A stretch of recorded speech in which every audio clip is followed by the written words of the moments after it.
A Lógica do Cisne Negro, o impacto do altamente improvável, do autor Nassim Taleb. Capítulo 16. A estética da aleatoriedade. O poeta da aleatoriedade. Era uma tarde melancólica quando senti o cheiro dos livros antigos na biblioteca de Benoît Mandelbrot. Isso foi em um dia quente em agosto de 2005, e o calor exacerbava o odor bolorento da cola de livros franceses antigos, despertando uma nostalgia olfativa poderosa. Normalmente, consigo reprimir tais excursões nostálgicas, mas não quando se aproximam sorrateiramente de mim em forma de música ou cheiro. O odor dos livros de Mandelbrot era o de literatura francesa, da biblioteca de meus pais, das horas passadas em livrarias e bibliotecas durante a adolescência, quando muitos livros ao meu redor eram, infelizmente, em francês. Quando eu pensava que literatura estava acima de tudo. Não tive contato com muitos livros franceses depois da adolescência. Independentemente do quanto eu quisesse que fosse abstrata, a literatura possuía uma corporificação física, tinha um cheiro, e era aquele cheiro. A tarde também era sombria, porque Mandelbrot estava de mudança. Justo quando eu havia conquistado o direito de telefonar para ele, em horários malucos, simplesmente para fazer uma pergunta. Tal como por que as pessoas não percebiam que a 80/20 poderia ser 50/01. Mandelbrot decidira se mudar para a área de Boston, não para se aposentar, mas sim para trabalhar para um centro de pesquisa patrocinado por um laboratório nacional. Como estava se mudando para um apartamento em Cambridge e deixando a casa enorme em que vivia, no subúrbio de Westchester, em Nova York, ele me convidara para escolher quais de seus livros eu gostaria de ter. Até os títulos dos livros tinham um toque nostálgico. Enchia uma caixa de títulos franceses, como uma cópia de 1949 de Matière et Mémoire, de Henri Bergson, que parecia ter sido comprado por Mandelbrot nos tempos de estudante. Depois de ter mencionado seu nome à torta e à direito ao longo do livro, por fim, apresentarei Mandelbrot, principalmente como a primeira pessoa com um título acadêmico com quem jamais conversei sobre aleatoriedade sem me sentir trapaceado. Outros matemáticos da probabilidade arremessavam contra mim teoremas com nomes russos, como Sobolev, Kolmorogov, medida de Wiener, sem os quais estariam perdidos. Eles tinham dificuldade em chegar ao âmago do assunto ou em sair de seus padrões limitados por tempo suficiente para que pudessem considerar as próprias falhas empíricas. Com Mandelbrot era diferente, era como se nós dois viéssemos do mesmo país, tivéssemos nos encontrado depois de anos de exílio frustrado e fôssemos finalmente capazes de conversar na língua natal sem esforço. Ele é o único professor de carne e osso que jamais tive. Meus professores costumam ser os livros em minha biblioteca. Eu tinha muito pouco respeito por matemáticos que lidavam com incerteza e estatística para considerar qualquer um deles meu professor. Em minha mente, matemáticos, treinados para certezas, não tinham que lidar com a aleatoriedade. Mandelbrot provou-me que eu estava errado. Ele fala um francês incomumente preciso e formal, muito parecido com o falado pelos levantinos da geração de meus pais, ou pelos aristocratas do velho mundo, o que tornava estranho ouvir, ocasionalmente, seu inglês americano coloquial com sotaque, mas muito comum. Ele é alto e está acima do peso, o que faz com que tenha cara de bebê, e tem uma presença física marcante. Do exterior, ninguém pensaria que o que eu e Mandelbrot temos em comum é a incerteza descontrolada, cisnes negros e noções estatísticas chatas. Mas, apesar de sermos colaboradores, não é em torno disso que giram nossas principais conversas. Elas são, em maior parte, sobre assuntos literários e estéticos ou sobre fofocas históricas a respeito de pessoas de refinamento intelectual extraordinário. Digo refinamento, não conquistas. Mandelbrot podia contar histórias sobre a gama fenomenal de figurões com quem trabalhou ao longo do último século, mas de algum modo estou programado para considerar as personas de cientistas muito menos interessantes do que as de eruditos exuberantes. Como eu, Mandelbrot tem interesse por indivíduos urbanos que combinam traços que se imaginaria não coexistirem. Uma pessoa que cita com frequência é o barão Pierre-Jean de Menasse, a quem conheceu na década de 1950, em Princeton, onde de Menasse era colega de quarto do físico Oppenheimer. De Menasse era exatamente o tipo de pessoa por quem me interesso, a personificação de um cisne negro. Ele veio de uma família opulenta de mercadores judeus de Alexandria, falantes de francês e de italiano, como todos os levantinos sofisticados. Seus antepassados adotaram uma grafia veneziana para o nome árabe, acrescentaram um título de nobreza húngaro no processo e socializaram com a realeza. Demenace não apenas se converteu ao cristianismo, mas também se tornou padre dominicano e um grande acadêmico das línguas semitas e persas. Mandelbrot questionava-me continuamente sobre Alexandria, pois estava sempre em busca desse tipo de personagem. É verdade que personagens intelectualmente sofisticados eram exatamente o que eu procurava na vida. Meu pai, erudito e polimático, que se ainda estivesse vivo, seria apenas 2 semanas mais velho do que Benoît Mandelbrot, apreciava a companhia de padres jesuítas extremamente cultos. Eu lembro desses visitantes jesuítas ocupando minha cadeira à mesa de jantar. Lembro-me que um deles era formado em medicina e tinha doutorado, PhD, em física, mas ensinava aramaico para moradores locais no Instituto de Línguas Orientais de Beirute.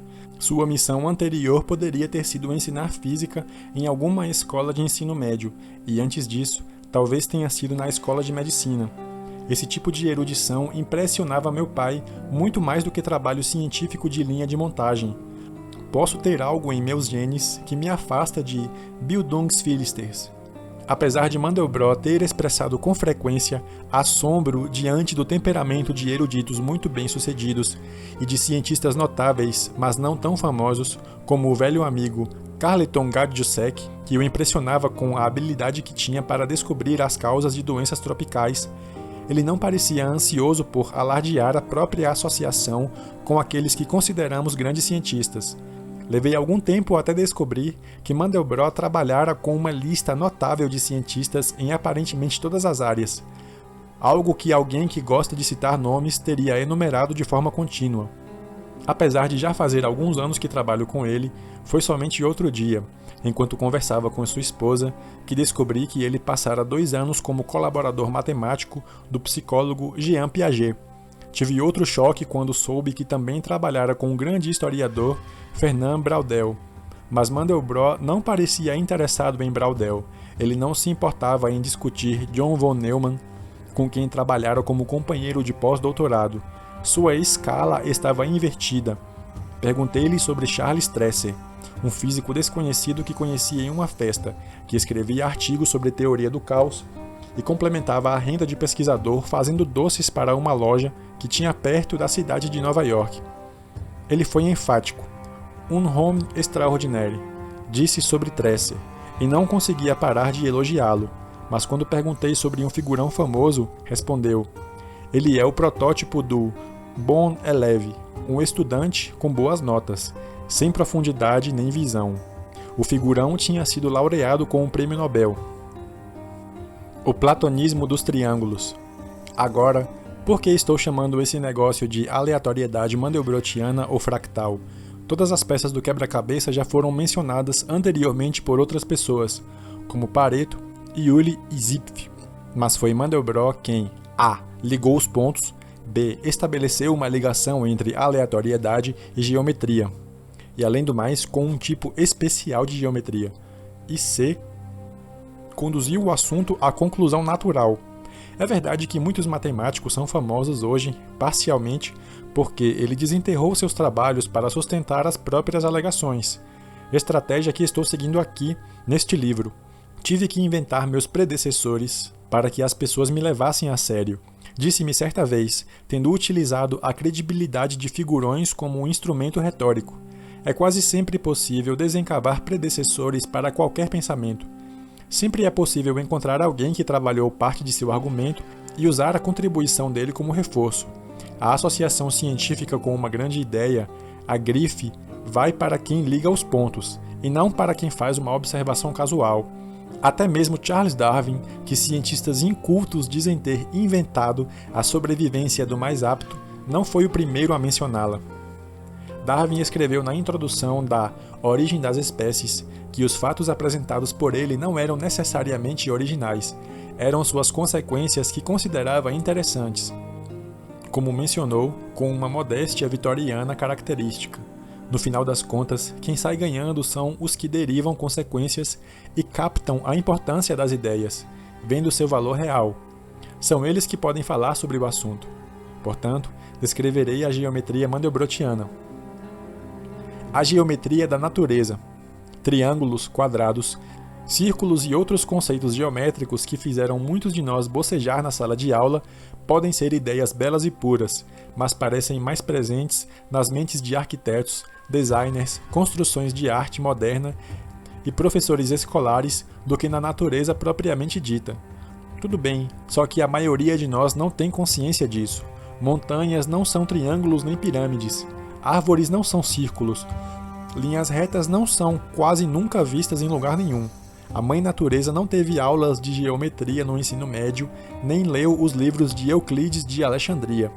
A geometria dela é irregular, mas com uma lógica própria que é fácil de ser compreendida. Eu já disse que parecemos naturalmente inclinados a platonificar e a pensar exclusivamente em termos do material estudado. Ninguém, seja um pedreiro ou um filósofo natural, pode escapar facilmente da escravidão de tal condicionamento. Considere que o grande Galileu, que por outro lado era um desmistificador de falsidades, escreveu o seguinte, abre citação, o grande livro da natureza jaz aberto diante de nossos olhos, e a filosofia verdadeira está escrita nele. Mas não podemos tê-lo, a menos que tenhamos aprendido antes a língua e os caracteres no qual foi escrito. Ele foi escrito na linguagem matemática, e os caracteres são triângulos, círculos e outras figuras geométricas. Fecha a citação. Será que Galileu era legalmente cego? Até o grande Galileu, com toda a sua suposta independência mental, não era capaz de olhar imparcialmente para a mãe natureza. Estou confiante de que ele tinha janelas na sua casa e que se aventurava ao exterior de tempos em tempos. Ele deveria ter sabido que triângulos não são encontrados facilmente na natureza. Sofremos lavagem cerebral com muita facilidade. Somos cegos, iletrados ou as duas coisas. Era tão óbvio que a geometria da natureza não era a de Euclides, e ninguém, quase ninguém, viu isso. Essa cegueira física é idêntica à falácia lúdica que faz com que pensemos que os cassinos representam a aleatoriedade. Fractalidade. Mas primeiro, uma descrição dos fractais. Depois mostraremos como eles estão ligados ao que chamamos de leis de potência ou leis escaláveis. Fractal é uma palavra cunhada por Mandelbrot para descrever a geometria do irregular e do fraturado, do latim fractus, origem de fraturado. Fractalidade é a repetição de padrões geométricos em escalas diferentes, revelando versões cada vez menores de si mesmas. Partes pequenas lembram, até certo grau, o todo. Tentarei mostrar neste capítulo como o fractal aplica-se ao tipo de incerteza que deveria ostentar o nome de Mandelbrot, aleatoriedade mandelbrottiana. Os veios em folhas de plantas parecem com galhos, galhos parecem com árvores, rochas parecem com pequenas montanhas. Não existe mudança qualitativa quando um objeto muda de tamanho. Se você olhar de um avião para a costa da Inglaterra, ela parecerá com o que se vê quando se olha para ela através de uma lente de aumento. O caráter de autoafinidade sugere que uma regra de iteração, enganosamente curta e simples, possa ser usada por um computador, ou mais aleatoriamente, pela mãe natureza para construir formas de complexidade aparentemente grande. Isso pode ser útil para a computação gráfica, mas o mais importante é que é assim que a natureza trabalha. Mandelbrot projetou o objeto matemático conhecido hoje como conjunto de Mandelbrot, o objeto mais famoso da história da matemática. Ele tornou-se popular entre seguidores da teoria do caos porque gera desenhos de complexidade sempre crescente, utilizando uma regra recursiva enganosamente minúscula. Recursiva significa que algo pode ser reaplicado indefinidamente a si próprio. Pode-se olhar para o conjunto em resoluções cada vez menores sem nunca atingir o limite. Você continuará a ver formas reconhecíveis. As formas não são nunca as mesmas, mas apresentam uma afinidade entre si, uma forte semelhança familiar. Esses objetos desempenham um papel na estética. Considere as seguintes aplicações. Artes visuais. A maioria dos objetos gerados por computador são hoje baseados em alguma versão do fractal mandelbrottiano. Também podemos ver fractais na arquitetura, em pinturas e em muitas obras de arte visual, obviamente, sem que tenham sido incorporados conscientemente pelo criador da obra. Música. Cante lentamente com os lábios fechados as 4 notas de abertura da Quinta Sinfonia de Beethoven. Em seguida, substitua cada nota individual pela mesma abertura de 4 notas, de forma que se tenha um compasso de 16 notas. Você verá, ou melhor, ouvirá, que cada onda menor lembra a original maior. Bach e Mahler, por exemplo, escreviam submovimentos que lembram os movimentos maiores dos quais são parte. Poesia. A poesia de Emily Dickinson, por exemplo, é fractal. O grande parece com o pequeno. Ela possui, segundo um comentarista, uma reunião feita conscientemente de dicções, métricas, retóricas, gestos e tons. Inicialmente, os fractais transformaram Benoît Mandelbrot em uma pária na sociedade matemática. Matemáticos franceses ficaram horrorizados. O quê? Imagens? Mon Dieu! Era como exibir um filme pornográfico para um grupo de avós, devotas da Igreja Oriental Ortodoxa em minha aldeia ancestral de Amiens. Assim, Mandelbrot passou algum tempo como refugiado intelectual no centro de pesquisas da IBM, no norte do estado de Nova York. Era uma situação de dinheiro de FC, pois a IBM deixava-o fazer o que bem entendesse. Mas o público em geral, principalmente aficionados por computadores, entendeu o ponto. O livro de Mandelbrot, A Geometria Fractal da Natureza, atraiu muita atenção quando foi publicado, há um quarto de século, espalhando-se em círculos artísticos e levando a estudos sobre estética, a design de arquitetura e até a grandes aplicações industriais. Chegaram até a oferecer a Benoît Mandelbrot um cargo de professor de medicina. Supostamente, os pulmões são autossimilares. Suas palestras eram invadidas por todo tipo de artistas, o que lhe valeu o apelido de rockstar da matemática. A era da computação ajudou-o a tornar-se um dos matemáticos mais influentes da história, em termos de aplicações de seu trabalho, muito antes de ser aceito pela Torre de Marfim. Veremos que, além da universalidade, o trabalho de Mandelbrot apresenta um atributo incomum. É incrivelmente fácil de ser compreendido. Algumas palavras sobre sua biografia. Mandelbrot partiu de Varsóvia para a França em 1936, aos 12 anos. Devido às vicissitudes de uma vida clandestina durante a ocupação nazista da França, foi poupado de uma educação gaulesa tradicional, com seus testes algébricos nada inspiradores, tornando-se amplamente autodidata. Mais tarde, foi profundamente influenciado pelo tio, Zollin, membro proeminente do establishment matemático francês e detentor de uma cadeira no Collège de France. Posteriormente, Benoît Mandelbrot se instalou nos Estados Unidos, trabalhando a maior parte da vida como cientista industrial, com alguns cargos acadêmicos transitórios e variados. Os computadores desempenharam 2 papéis na nova ciência que Mandelbrot ajudou a conceber. Primeiro, objetos fractais, como vimos, podem ser gerados com uma regra simples aplicada a si própria, os que os torna ideais para a atividade automática de um computador, ou da mãe natureza. Segundo, a geração de intuições visuais contém uma dialética entre o matemático e os objetos gerados. Agora vejamos como isso nos leva à aleatoriedade. Na verdade, foi com probabilidade que Mandelbrot iniciou sua carreira. Uma abordagem visual do extremistão/mediocristão. Estou olhando para um tapete em meu estúdio. Se examiná-lo com um microscópio, verei um terreno muito rugoso. Se olhar para ele com uma lente de aumento, o terreno será mais liso, mas ainda muito desigual. Mas quando olho para o tapete estando de pé, ele parece ser uniforme, tão liso quanto uma folha de papel. Quando é olhado por alguém que está de pé, o tapete corresponde ao mediocristão e à lei dos grandes números. Estou vendo a soma das ondulações, e elas são suavizadas. Isso é como a aleatoriedade gaussiana. O motivo pelo qual minha xícara de café não salta é porque a soma de todas as partículas em movimento é suavizada. Da mesma forma, obtém-se certezas através da soma de pequenas incertezas gaussianas. Essa é a lei dos grandes números. A curva gaussiana não é autossimilar, e é por isso que a xícara de café não salta na minha mesa. Agora considere um passeio montanha acima. Não importa o quanto se suba na superfície da Terra, ela permanecerá irregular, o que permanece sendo verdade mesmo a 10.000 metros de altitude.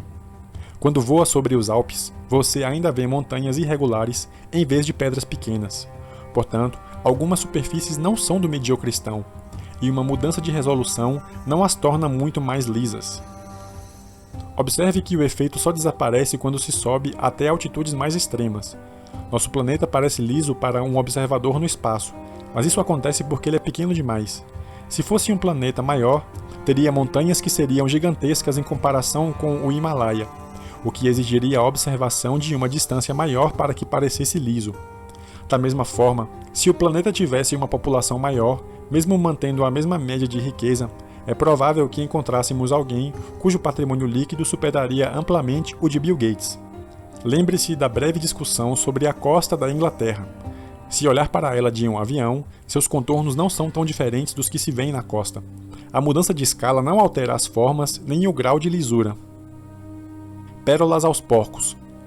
O que a geometria fractal tem a ver com a distribuição de renda, o tamanho das cidades, retornos nos mercados financeiros, o número de mortes na guerra ou o tamanho de planetas? Liguemos os pontos. A chave aqui é que o fractal possui medidas numéricas ou estatísticas que são, parcialmente, preservadas em escalas diferentes. A proporção é a mesma, diferentemente da gaussiana. Como vimos no capítulo 15, os super ricos são parecidos com os ricos, só que mais ricos. A riqueza é independente em relação à escala, ou mais precisamente, de dependência escalar desconhecida. Na década de 1960, Mandelbrot apresentou suas ideias sobre os preços de commodities e de ativos financeiros ao establishment econômico, e os economistas financeiros ficaram todos excitados. Em 1963, o então reitor da Faculdade de Administração e Economia da Universidade de Chicago, George Shultz, ofereceu-lhe a cadeira de professor. Esse é o mesmo George Shultz que mais tarde tornou-se secretário de Estado de Ronald Reagan. Shultz telefonou-lhe certa noite rescindindo a oferta. No momento em que escrevo estas palavras, 44 anos depois, nada aconteceu na economia nem na estatística de ciências sociais, exceto por ajustes superficiais que tratam o mundo como se estivesse sujeito apenas à aleatoriedade moderada. Mas, ainda assim, prêmios Nobel foram distribuídos. Alguns artigos oferecendo provas de que Mandelbrot estava errado foram escritos por pessoas que não entendem o argumento central do livro. É sempre possível produzir dados que confirmem que o processo essencial é gaussiano através da localização de períodos que não possuam eventos raros, assim como é possível encontrar uma tarde em que ninguém matou ninguém e utilizá-la como prova de comportamento honesto. Repetirei que, por causa da assimetria na indução, assim como é mais fácil rejeitar a inocência do que aceitá-la, é mais fácil rejeitar uma curva na forma de sino do que aceitá-la. Inversamente, é mais difícil rejeitar um fractal do que o aceitar. Por quê? Porque um único evento pode destruir o argumento de que estamos diante de uma curva na forma de sino gaussiana. Resumindo, há 4 décadas, Mandelbrot deu pérolas aos economistas e aos filisteus construtores de currículos, que as rejeitaram porque as ideias eram boas demais para eles. Foram, como se costuma dizer, margaritas anti-porcos, pérolas aos porcos. No restante do capítulo explicarei como posso endossar os fractais mandelbrotianos como representação de boa parte da aleatoriedade sem necessariamente aceitar seu uso preciso. Os fractais deveriam ser o padrão, a aproximação, a estrutura. Eles não resolvem o problema do cisne negro, nem transformam todos os cisnes negros em eventos previsíveis, mas reduzem significativamente o problema do cisne negro, fazendo com que tais eventos grandes sejam concebíveis. Eles os tornam cinzentos. Por que cinzentos? Porque apenas o gaussiano oferece certezas. Mais sobre isso em breve. A lógica da aleatoriedade fractal, com um aviso. No capítulo 15, mostrei nas listagens de riqueza a lógica da distribuição fractal. Se a riqueza dobra de 1 milhão para 2 milhões, a incidência de pessoas com pelo menos essa quantidade de dinheiro é dividida por 4, que é um expoente de 2. Se o expoente fosse 1, então a incidência de riqueza igual ou maior seria dividida por 2. O expoente é chamado de potência, motivo pelo qual algumas pessoas usam o termo lei de potência. Chamemos o número de ocorrências mais elevadas de um certo nível de excedência. Uma excedência de 2 milhões é o número de pessoas com riqueza acima de 2 milhões. Uma propriedade principal dos fractais, ou outra forma de expressar sua propriedade principal, a escalabilidade, é que a proporção de 2 excedências será a proporção de 2 números elevados à potência negativa do expoente da potência. Ilustremos isso. Digamos que você imagine que apenas 96 livros por ano venderão mais de 250 mil cópias. e que você imagine que o expoente seja em torno de 1,5. Você pode extrapolar para estimar que cerca de 34 livros venderão mais do que 500 mil cópias, simplesmente 96 vezes. Podemos continuar e perceber que cerca de 8 livros devem vender mais do que 1 milhão de cópias, o que aqui corresponde a 96 vezes. Mostrarei os diferentes expoentes medidos para uma variedade de fenômenos. Digo diretamente que esses expoentes significam muito pouco em termos de precisão numérica. Veremos o porquê disso em um minuto, mas por enquanto, repare apenas que não observamos esses parâmetros, simplesmente os adivinhamos, ou os inferimos por informações estatísticas, o que, às vezes, faz com que seja difícil saber os parâmetros reais, se é que eles realmente existem. Examinemos primeiro as consequências práticas de um expoente. A tabela 2 ilustra o impacto do altamente improvável. Ela mostra as contribuições do 1% superior e de 20% do total. Quanto menor for o expoente, maiores são as contribuições. Mas veja o quanto o processo é sensível. Entre 1,1 e 1,3, passamos de 66% do total para 34%. Uma diferença de apenas 0,2% no expoente muda dramaticamente o resultado. E tal diferença pode ser fruto de um simples erro de medição. Essa diferença não é trivial. Simplesmente considere que não temos uma ideia precisa do valor do expoente, porque não podemos medi-lo diretamente. Tudo o que fazemos é estimá-lo a partir de dados passados ou contar com teorias que permitam a construção de algum modelo que possa nos dar alguma ideia, mas os modelos podem ter fraquezas ocultas que nos impedem de aplicá-las cegamente à realidade. Tabela 2. Expoentes presumidos para diversos fenômenos. Antes eu vou explicar como que eu vou descrever a tabela, tá, gente? Primeiramente eu vou citar o fenômeno, depois um número, que seria o expoente presumido, que ele chama de aproximação vaga. Vamos lá? Frequência de uso de palavras, 1,2. Número de visitas a websites, 1,4. Número de livros vendidos nos Estados Unidos, 1,5. Chamadas telefônicas recebidas, 1,22. Magnitude de terremotos, 2,8. Diâmetro de crateras lunares, 2,14. Intensidade de explosões solares, 0,8. Intensidade de guerras, 0,8. Patrimônio líquido dos americanos, 1,1. Número de pessoas por sobrenome, 1. População de cidades dos Estados Unidos, 1,3. Movimentações de mercado, 3 ou menor. Tamanho de empresas, 1,5.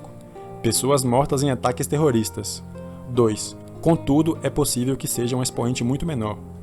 Portanto, tenha em mente que o expoente 1,5 é uma aproximação, que é difícil de ser calculado, que não nos é dado pelos deuses, ao menos não facilmente, e que você terá um erro de amostragem monstruoso. Você observará que o número de livros que venderão mais de 1 milhão de cópias não será sempre 8. Ele pode ser tão alto quanto 20 ou tão baixo quanto 2. O mais importante é que o expoente começa a ser aplicável a partir de algum número chamado de crossover, e diz respeito a números maiores do que esse crossover. Ele pode começar em 200 mil livros, ou talvez apenas em 400 mil livros. Da mesma forma, a riqueza possui propriedades diferentes antes de, digamos, 600 milhões de dólares, quando a diferença aumenta, do que abaixo desse número. Como se sabe qual é o ponto de crossover? Isso é um problema. Meus colegas e eu trabalhamos com cerca de 20 milhões de peças de informação financeira. Todos tínhamos o mesmo conjunto de dados, mas nunca concordávamos sobre qual deveria ser o expoente exato em nossos conjuntos. Sabíamos que os dados revelavam uma lei fractal de potência, mas aprendemos que não se pode gerar um número preciso. Mas o que sabíamos, que a distribuição é escalável e fractal, era suficiente para que pudéssemos operar e tomar decisões. O problema do limite superior. Algumas pessoas pesquisaram e aceitaram o fractal até certo ponto. Elas argumentam que riqueza, vendas de livros e retornos de mercados financeiros possuem um nível a partir do qual as coisas deixam de ser fractais. O que eles propõem é um truncamento. Concordo que existe um nível em que a fractalidade possa parar, mas qual é ele? Dizer que existe um limite superior, mas que não sei quão alto ele é, e dizer que não há limite, tem as mesmas consequências na prática. Propor um limite superior é altamente inseguro. Você pode dizer: vamos estabelecer um limite para a riqueza de 150 bilhões de dólares em nossas análises. Então alguém pode dizer, por que não 151 bilhões? Ou por que não 152 bilhões? Dá no mesmo considerar que a variável é ilimitada. Cuidado com a precisão. Aprendi alguns truques pela experiência. Qualquer expoente que eu tente medir será provavelmente superestimado. Lembre que um expoente mais alto implica em um papel menor para os desvios grandes. O que você vê tende a ser menos parecido com o cisne negro do que o que você não vê. Chamo isso de problema de mascaramento. Digamos que eu gere um processo que possui um expoente de 1,7. Você não vê o que está dentro do mecanismo, somente os dados resultantes. Se eu perguntar a você qual o valor do expoente, é provável que compute algo em torno de 2,4. Você ainda faria isso mesmo que tivesse 1 milhão de pontos de dados. O motivo disso é que leva muito tempo para que alguns processos fractais revelem suas propriedades, e você subestima a severidade do choque. Às vezes, um fractal pode fazer você acreditar que ele seja gaussiano, especialmente quando o ponto de corte começa em um número alto. Em distribuições fractais, desvios extremos desse tipo são suficientemente raros para gerar enganos. Você não reconhece a distribuição como sendo fractal. Revisitando a poça d'água. Como já foi visto, temos dificuldades em saber os parâmetros de qualquer modelo que presumivelmente dirija ao mundo. Portanto, no extremistão, o problema da indução surge outra vez, mas agora ainda mais significativamente do que em qualquer ponto anterior do livro. Simplesmente, se um mecanismo é fractal, pode apresentar valores altos. Portanto, a incidência de desvios grandes é possível, mas é difícil saber com qualquer precisão o quanto são possíveis e com que frequência devem ocorrer. Isso é parecido com o problema da poça d'água. Muitos cubos de gelo poderiam tê-la gerado.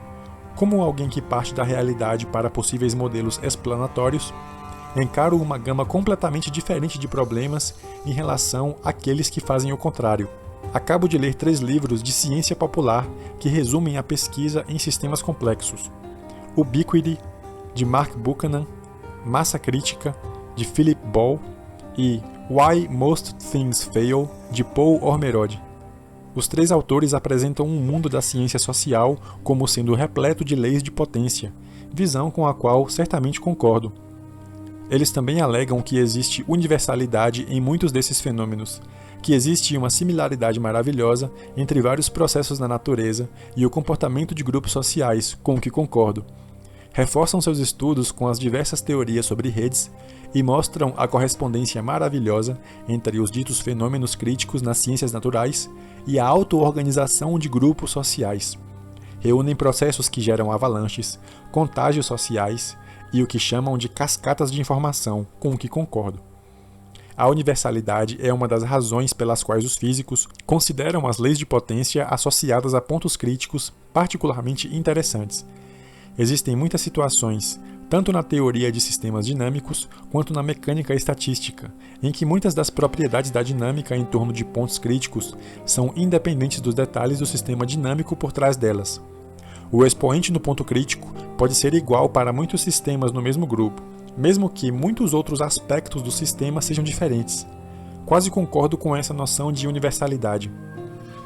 Finalmente, os 3 autores nos encorajam a aplicar técnicas de física estatística, evitando a todo custo a econometria e distribuições não escaláveis de estilo gaussiano como se fossem pragas, e eu concordo plenamente com isso.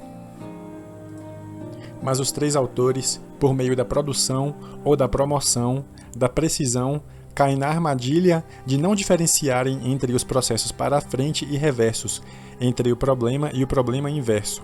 Para mim, o maior de todos os pecados científicos e epistemológicos. Eles não estão sozinhos. Quase todos que trabalham com dados, mas não tomam decisões baseadas neles, tendem a ser culpados do mesmo pecado, uma variação da falácia narrativa.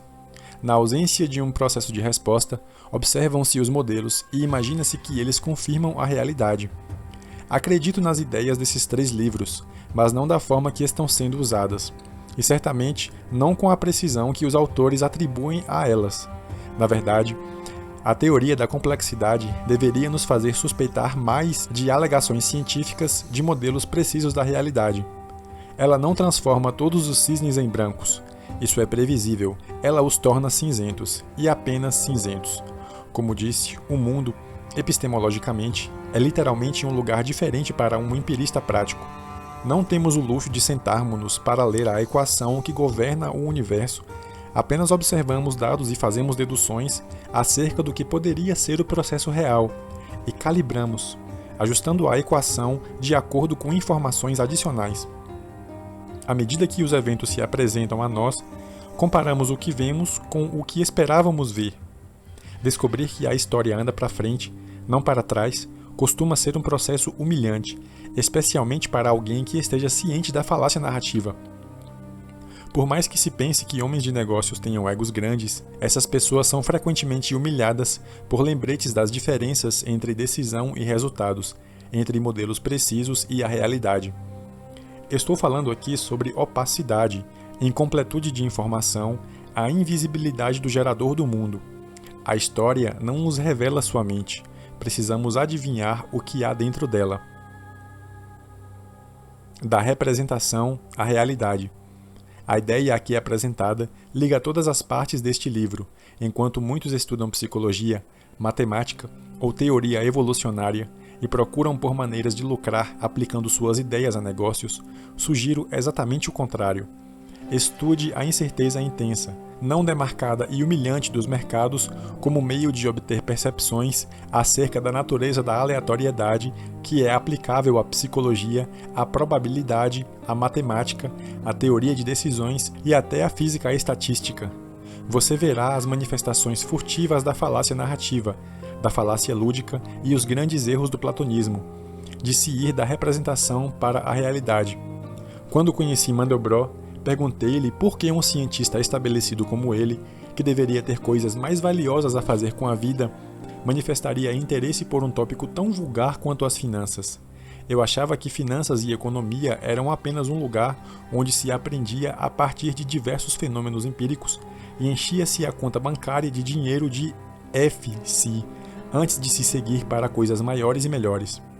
A resposta de Mandelbrot foi: dados, uma mina de ouro de dados. Realmente, todos esquecem que ele começou na economia, antes de mudar para a física e a geometria da natureza. Trabalhar com dados tão abundantes desperta humildade em nós, pois oferece a intuição do seguinte erro: trilhar o caminho entre representação e realidade na direção errada. O problema da circularidade da estatística, que podemos também chamar de argumento do regresso estatístico, é o seguinte: digamos que você precise de dados passados para descobrir se uma distribuição de probabilidade é gaussiana, fractal ou alguma outra coisa. Você precisará estabelecer se possui dados suficientes para sustentar sua alegação. Como sabemos se temos dados suficientes? A partir da distribuição de probabilidade. Uma distribuição realmente diz se você possui dados suficientes para criar confiança sobre o que está inferindo. Se for uma curva na forma de sino gaussiana, então alguns pontos serão suficientes. E como saber se a distribuição é gaussiana? Bem, a partir dos dados. Portanto, precisamos que os dados nos digam qual é a distribuição de probabilidade e de uma distribuição de probabilidade para dizer-nos que volume de dados é necessário. Isso causa um grave argumento de regresso. Esse regresso não ocorre se você supuser de antemão que a distribuição seja gaussiana. Acontece que, por algum motivo, o gaussiano revela suas propriedades muito facilmente. Distribuições do extremistão não fazem o mesmo. Portanto, selecionar o gaussiano enquanto se invoca alguma lei geral parece ser conveniente. O gaussiano é usado como distribuição padrão justamente por essa razão. Como fico repetindo, presumir sua aplicação de antemão pode funcionar com um pequeno número de campos, como estatísticas criminais e taxas de mortalidade, questões do mediocristão, mas não com dados históricos de atributos desconhecidos e tampouco com questões do extremistão. Agora, por que os estatísticos que trabalham com dados históricos não têm consciência desse problema? Primeiro, porque não gostam de ouvir que todo o seu negócio foi cancelado pelo problema da indução. Segundo, não são confrontados com os resultados de suas predições de maneira rigorosa, como vimos com a competição Makridax. Eles baseiam-se na falácia narrativa e não querem ouvir a respeito disso. Mais uma vez, cuidado com os previsores. Elevarei o problema um degrau acima. Como mencionei, muitos modelos populares tentam explicar a gênese do extremistão. Na verdade, eles são agrupados em duas classes amplas, mas ocasionalmente existem mais abordagens. A primeira classe inclui modelos simples do tipo ricos ficam mais ricos, ou grandes ficam maiores, que é usado para explicar a aglomeração de pessoas em torno das cidades, o domínio do mercado pela Microsoft e pelo VHS, em vez da Apple e do Betamax, a dinâmica de reputações acadêmicas, etc. A segunda classe diz respeito ao que é chamado genericamente de modelos de filtragem, que tratam não do comportamento do indivíduo, e sim do terreno onde ele opera. Quando se derrama água sobre uma superfície porosa, a estrutura da superfície é mais importante do que o líquido. Quando um grão de areia atinge uma pilha de outros grãos de areia, a organização do terreno é o que determina se haverá uma avalanche. Obviamente, a maioria dos modelos tenta ser precisamente preditiva, e não apenas descritiva. Isso me deixa furioso. Eles são boas ferramentas para ilustrar a gênese do extremistão, mas insisto que o gerador de realidade não parece obedecer-lhes tanto a ponto de torná-los úteis para predições precisas. Ao menos pelo que se pode julgar através do que pode ser encontrado na literatura atual sobre o tema do extremistão. Mais uma vez, encaramos problemas graves de calibragem, então seria uma ótima ideia evitar os erros comuns feitos na calibragem de um processo não linear. Lembre que processos não lineares possuem graus maiores de liberdade do que os lineares, como vimos no capítulo 11, com a implicação de que você corre grande risco de usar o modelo errado. Ainda assim, de vez em quando você se depara com um livro ou com artigos que defendem a aplicação de modelos de física e estatística à realidade. Belos livros, como o de Philip Ball, ilustram e informam, mas não deveriam levar a modelos quantitativos precisos. Não os aceite pelo que aparentam ser. Mas vejamos o que podemos aprender com esses modelos. Mais uma vez, uma solução feliz. Primeiro, ao presumir escalabilidade, aceito que um número arbitrariamente alto é possível. Em outras palavras, as diferenças não deveriam parar acima de um limite máximo conhecido. Digamos que o livro O Código da Vinci tenha vendido cerca de 60 milhões de cópias. A Bíblia vendeu cerca de 1 bilhão de cópias, mas vamos ignorá-la e limitaremos nossa análise a livros laicos escritos por autores individuais. Apesar de jamais termos visto um livro que tenha vendido 200 milhões de cópias, podemos considerar que tal possibilidade não seja zero. Ela é pequena, mas não é zero. Para cada 3 best-sellers como O Código da Vinci, pode haver um super best-seller. E apesar de nenhum ter aparecido até agora, não podemos excluir tal possibilidade. E para cada 15 Códigos da Vinci, haverá um super best-seller que venderá, digamos, 500 milhões de cópias. Aplique a mesma lógica à riqueza. Digamos que a pessoa mais rica do mundo tenha um patrimônio de 50 bilhões de dólares. Existe uma probabilidade não negligenciável de que no próximo ano surja do nada alguém com 100 bilhões ou mais. Para cada 3 pessoas no mundo com mais de 50 bilhões, poderia haver uma com 100 bilhões ou mais. Há uma probabilidade muito menor de haver alguém com mais de 200 bilhões de dólares, 1/3 da probabilidade anterior, mas ainda assim diferente de zero. Existe até uma probabilidade diminuta, mas maior que zero, de haver alguém com mais de 500 bilhões. Isso diz o seguinte para mim: posso fazer inferências sobre coisas que não vejo em meus dados, mas essas coisas ainda devem pertencer ao universo de possibilidades. Existe um best-seller invisível em algum lugar, ausente de dados passados, mas que precisa ser levado em consideração. Lembre-se de meu ponto no capítulo 13. Ele torna investimentos em um livro ou em um medicamento melhor do que estatísticas baseadas em dados passados podem sugerir, mas ele torna as perdas no mercado de ações piores do que o passado mostra. Guerras são fractais por natureza. Uma guerra que mate mais pessoas do que a devastadora Segunda Guerra Mundial é possível, não provável, mas também não uma probabilidade zero, apesar de tal guerra nunca ter acontecido no passado. Segundo, apresentarei uma ilustração da natureza que me ajudará a defender o ponto sobre precisão. Uma montanha é, de certo modo, parecida com uma pedra. Ela possui uma afinidade com uma pedra, uma semelhança familiar, mas não é idêntica. A palavra para descrever tais semelhanças é autoafinidade, e não a precisa autossimilaridade. Mas Mandelbrot teve dificuldades em comunicar a ideia de afinidade, e o termo autossimilar espalhou-se com a conotação de semelhança precisa, em vez de semelhança familiar. Assim como com a montanha e a pedra, a distribuição de riqueza acima de $1 bilhão não é exatamente a mesma que a distribuição abaixo de $1 bilhão, mas as duas distribuições têm uma afinidade. Terceiro, eu disse que devem existir muitos artigos no mundo da econofísica, a aplicação de física estatística a fenômenos sociais e econômicos, visando a tal calibragem e a extração de números do mundo dos fenômenos. Muitos tentam ser preditivos. Infelizmente, não somos capazes de prever transições para crises ou contágios. Meu amigo Didier Sornet tenta construir modelos preditivos, os quais amo, exceto que não posso usá-los para fazer previsões.